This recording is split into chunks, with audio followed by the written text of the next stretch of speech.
મિત્રો માફી માગું છું, હું મારી વાત કરું છું, કોઈને માથે ઓઢી ન લેવું.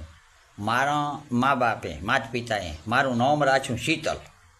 શીતલ એટલે ઠંડા, નામ રાખ્યું ઠંડા શીતલ.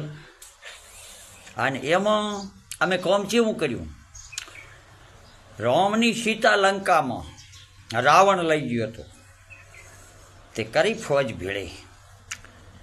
તે પૂછ્યું અમુક હારા હારા આગેવાનોએ, મન કે સતકોમ જોશો? કીધું લંકામાં જોશો રાવણ પાસે સીતા લેવા.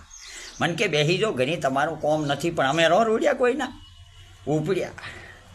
યાદ તો ઢોલકું લીધું, હાથમાં આવી ગયું, અને ભાઈ લીધું ઢોલકું, હડમોનને મંદિરે જઈને વગાડ્યું, અને માથે બેઠા હતા કાળ મોઢા બોંદરા, અને કર્યું હુકા હુક. તે ભાઈ હુકા હુક કર્યું. તે અમે ગયા હતા લંકા હળગાવા, લંકા ન હળગાવી છે અમે અમારું